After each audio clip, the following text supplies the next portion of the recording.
इस वक्त की बड़ी खबर अमेजॉन में कर्मचारियों की छटनी को लेकर है। अमेजॉन 30,000 कर्मचारियों की छटनी करने वाला है। बताया जा रहा है कि आज से ये कार्रवाई शुरू हो जाएगी। कई डिवीजनों में ये कटौती होने वाली है। दरअसल दिग्गज ई कॉमर्स कंपनी अमेजॉन खर्च में कटौती करने के लिए बड़े स्तर पर लोगों की छटनी करने जा रहा है। रॉयटर्स के मुताबिक अमेजॉन करीब 30,000 लोगों को नौकरी से निकालने की योजना बना रही है। इसके जरिए कंपनी महामारी के दौरान पीक डिमांड के समय ज्यादा हायरिंग की भरपाई कर रही है। हालांकि ये आंकड़ा अमेजॉन के कुल 1.55 मिलियन कर्मचारियों का एक छोटा हिस्सा है।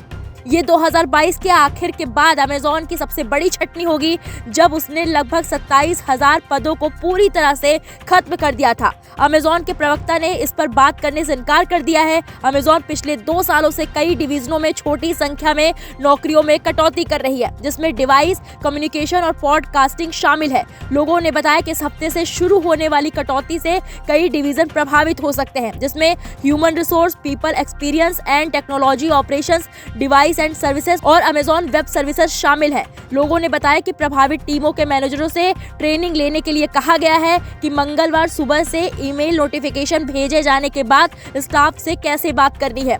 अमेजॉन के सीईओ एंडी जेसी एक ऐसी पहल कर रहे हैं जिसका मकसद उस चीजों को कम करना है जिसे उन्होंने बहुत ज्यादा नौकरशाही बताया है, जिसमें मैनेजरों की संख्या कम करना भी शामिल है। उन्होंने इस साल की शुरुआत में कहा था, अक्षमताओं की पहचान करने के लिए एक गुमनाम शिकायत लाइन शुरू की है, जिससे लगभग 1500 जवाब मिले हैं और 450 से ज्यादा प्रोसेस में बदलाव हुए हैं। आर्टिफिशियल इंटेलिजेंस टूल के बढ़ते इस्तेमाल से नौकरियों में और कटौती हो सकती है। ई मार्केटर एनालिस्ट स्काई केनेफ्स ने कहा, ये नया कदम संकेत देता है कि अमेजॉन कॉर्पोरेट टीमों के अंदर एआई आधारित प्रोडक्टिविटी बढ़ा रही है, ताकि कर्मचारियों की संख्या में काफी कमी की जा सके।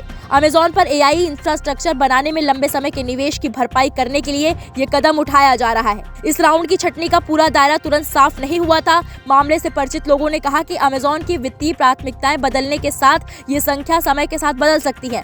फॉर्च्यून ने पहले बताया था कि ह्यूमन रिसोर्स डिवीजन में लगभग 15% की कटौती की जा सकती है। इस साल की शुरुआत में कर्मचारियों को हफ्ते में 5 दिन ऑफिस वापस लाने के लिए शुरू किया गया ये प्रोग्राम पर्याप्त एट्रिशन पैदा करने में नाकाम रहा, ऐसा 2 लोगों ने बताया, और इसे ही छटनी के बड़े पैमाने का एक और कारण बताया जा रहा है। जो कर्मचारी रोजाना ऑफिस नहीं आ रहे, उनसे कहा जा रहा है कि वो स्वेच्छा से कंपनी छोड़ दें और उन्हें बिना सेवरेंस पे के जाना होगा, जिससे कंपनी की बचत होगी।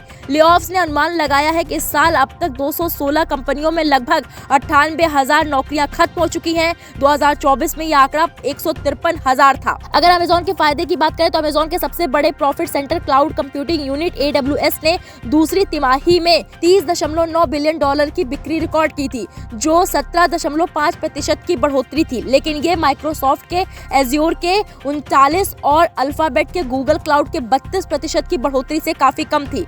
अनुमान बताते हैं AWS अभी भी पिछले हफ्ते लगभग 15 घंटे के इंटरनेट आउटेज से जूझ रहा है, जिससे स्नैपचैट और वेनमो जैसी कई सबसे लोकप्रिय ऑनलाइन सेवाएं ठप हो गई थी। अमेजॉन एक और बड़े हॉलिडे सोलिंग सीजन की उम्मीद कर रहा है।